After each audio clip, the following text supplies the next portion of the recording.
Hello people of the internet, welcome to Paint to Life, episode 57, the YouTube channel where we take tiny plastic, and in tonight's case metal miniatures, throw some acrylic paint on them, and breathe life into them with storytelling so you might learn something new on the subject, or take the story and use it for your own. If you find yourself here and enjoy my storytelling, please click like, subscribe, or comment down below. It really helps my channel grow and I appreciate it.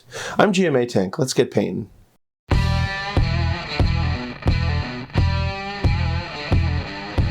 Alright, last episode I created a Dark Lord and a Domain of Dread for the Ravenloft universe. If you missed that episode, you can catch it in the description below or at the end of the video.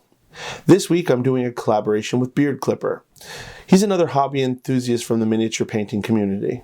The collaboration was to go like this. Beard Clipper could pick any miniature that he wanted, and he'd send it to me. I would take a look at it and pick one that would complement his and make a Paint to Life episode about it. I'll admit, when I saw the Reaper Bones metal tiki wood golem that he picked, I was a little of a loss for words, and people know me, that never happens. But the more I sat on it, the story started to come to me, and I purchased these metal Spanish conquistador miniatures. And then I also began doing my research.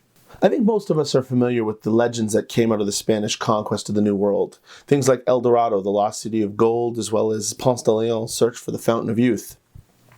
But how many of you were taught the story of Alvaro de Carillo, one of the first Spanish conquistadors, and he was almost completely lost to history? In fact, very few people know of his adventures and ultimate fate, which became Incan legend, which is now modern-day Peru. Let's explore it. After Christopher Columbus discovered the New World in 1492, invasions swiftly gained pace as Spanish conquistadors arrived to settle and plunder this new land. By 1530, the first Spanish explorers entered the Andes regions of South America.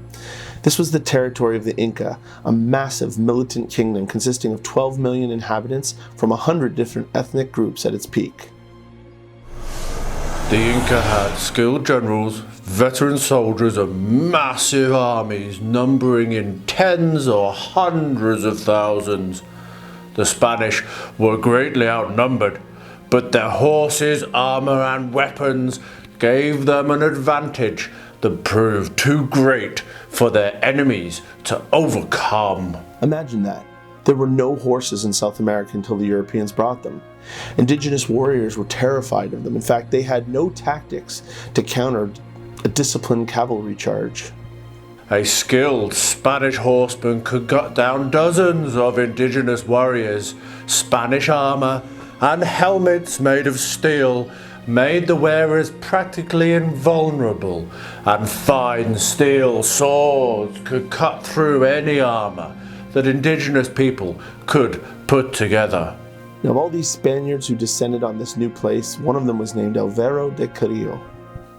Now, not much is known about Alvaro's early days. He probably grew up in Spain, where men of all ages were being recruited to go on voyages to the New World to explore and conquer in the name of the king and add territory to the empire. So, at the very young age of 19, under the command of Pedro Arias de Avila, his expedition left, carrying an army of over 2,022 ships under the objective of colonizing Central America. The career of Alvaro started in Panama, whose capital city, Panama City, he helped found in 1519 with 400 settlers. Although renowned for his skill as a soldier, Alvaro was also known for his cruelty towards the native populations, as well as mass murders committed as he subjugated the native peoples. It was a totally different time back then. He moved south towards the Colombian coast until he reached San Juan, where he took charge as governor. Now, it was at this time that he learned of the existence of the Incan Empire in the distant territory known as Peru. With a strong, greedy desire to be fast and mobile, Alvaro led an expedition party of just 20 soldiers, 1 priest, and 1 translator on horseback into the unknown. It didn't take him long to find Incan villages, and in them, common, everyday items, bowls, pipes, headpieces, made of solid gold. Now, as he was naturally racist, he felt there was no way that these simple barbarians had the tools or the abilities to craft these items of gold, so he believed they must have some kind of power or artifact which would allow them to turn everyday items into gold. So, riding further into the interior, they discovered a larger town at the base of the Andes Mountains. They were met with fierce resistance, but the slings and stones as well as stone weapons were harmless against the well-armored conquistadors. Now, in this town, there was enough gold to make every man on this expedition rich for life with at least 400 pounds each, which is like $1.2 million in 2021 money. But Alvaro de Carillo knew there must be something, even more gold up in these mountains, and if they returned now, they would never get another chance to capture the source. Now, despite being outnumbered 50-1, these fair-skinned men riding atop these demonic, loud creatures were terrifying to behold for the local population. Now, as no one in town was cooperating with the intruders, Alvaro began executing them in groups of 3. Being especially sadistic, he started from the youngest to oldest, as young as 4, began burning them alive, while their priest was chanting prayers to protect the Spanish from the heathenistic evils of the savage people. Finally, the translator discerned from the terrified populace talk of a mountain temple dedicated to the god of death, Supe, in the mountains, and a scepter that turned whatever it touched into solid gold. That is what he was looking for. Leaving his unit behind to keep the villagers in line until they returned, Alvaro de Carillo, his priest, his translator, and 3 soldiers pushed on foot, into the jungle, then up to the temple. The mountain peaks were pristine, untouched, and beautiful to behold, but no one noticed, for they all had gold fever and were solely focused on one thing. The temple entrance was exactly where they were told it would be. Stone steps carved into the mountain rising to the top, flanked on each side by stone heads carved to look like faces looking at anyone who would dare ascend. Golden bowls of incense, coins, food were arranged in a cautious semicircle, offerings to the god Supe, right around the threshold which would lead up the stairs to the top of the temple. And carved into the flagstone was a warning. Roughly translated, it read, "Trespassers beware. Faithless who pass beyond bring on eclipse, and Supe will live. That which is taken, returned." Their priest, upon hearing this, called out blasphemy and permanently defaced the warning with his sword, causing sparks to fly. But convinced that they had God on their side and that the warning was mostly just there to dissuade anyone from robbing the temple, they strode on. At the top of the stairs, there was a 20-foot square platform, the center of which was a tall, 15 feet approximately, wooden tiki structure with a terrifying face, squatting behind a stone dais, atop of which rested a gold scepter. Now, no one knows what happens when Alvaro took that scepter. I like to imagine it worked as described because there were some pieces of Spanish armor found in the centuries later that were made of solid gold and they were quite intricate, so I like to believe he was just turning things into gold. But what we do know is no solar eclipse occurred. We also know that that tiki statue was vandalized, almost completely destroyed, pieces scattered, some thrown off the top of the mountain. Anyways, the 6 men would have been tired from their hike, so they decided to spend the night on the platform. Now that night they were awoken by strange, terrible sounds coming from the jungles around and below them. Scrambling in the light of the full moon to get their equipment on, they would have noticed the shadow of the earth passing in front of the celestial body of the moon. A lunar eclipse was happening, surprising all astronomers in the Incan world as it was 7 days ahead of schedule. Charging at the men down the stairs, glowing with an unnatural green light, carrying a vicious macojito the size of a man or 2, was the wooden tiki statue. Meanwhile, down in the town, the Incans saw the lunar eclipse out of schedule, and they knew that Supe had awoken. And that was the one thing that they feared more than the Spanish conquistadors. They overpowered their captives without a single casualty, offering them up as living sacrifices to their god of the dead, and no one saw anyone from the expedition alive ever again.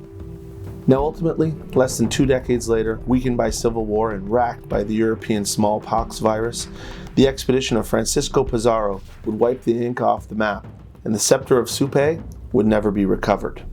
The legend of what transpired passed down for generations, and 200 years later, in honor of their ancestors and heritage, the city of Lima, capital of Peru, would erect the only known statue of Alvaro de Carillo in the world, with the inscription, "Cri en lo increíble," believe in the incredible.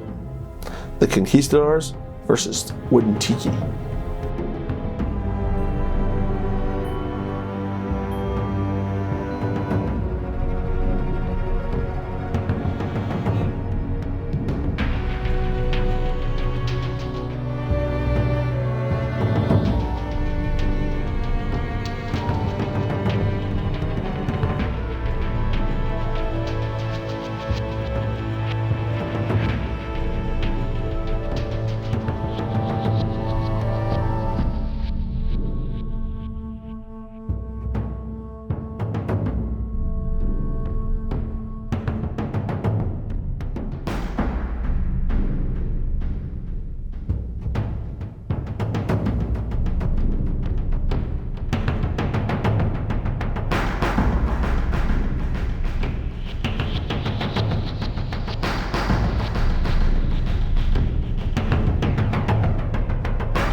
So, that was that.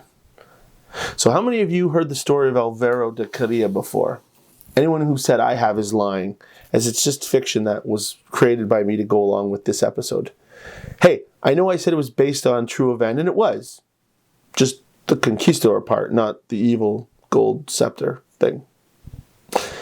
Here we are, our collaboration with our conquistadors for the shelf, with the exception of one who I'll be sending to Beard Clipper for his collection and a memento of our project together for the shelf. Oh, and thank you, Professor Beard Clipper, for your 2 cents on the matter. I had a ton of fun making this together. Did you enjoy your little bit of role-playing in this Paint to Life episode with me? Professor, I don't get called that very often. Yeah, I had a great time. I really enjoyed this collaboration from beginning to end. Just when you first suggested, go and pick a miniature. If you remember, I picked 3, wasn't totally sure, but then when they arrived, I knew which one it was going to have to be. And then painting it and making that base was great fun. And that fun has really run through all the way to doing the roleplay. As you can probably tell, I really got into it, and I had a good blast reading that little script he sent through and dressing up in my imagination of what a Bulgarian history professor, geography professor of some sort that would know about the Incans. Yeah, it was a blast, and thank you so much for asking me to do this and for the joy it's given me. Really, really cool. Head on into your friendly local gaming store and grab some miniatures and some paints. Give miniature painting a try. It could be your new favorite hobby. The episodes that we produce on Paint to Life like this come out on Saturdays, and the subsequent painting video will come out the following Tuesday. So you'll be able to check that on the channel. If you haven't yet subscribed, please do so. I really appreciate it. That's all I have for you tonight, everybody. Stay safe. Hope everyone in your family is well. And wash your hands, people.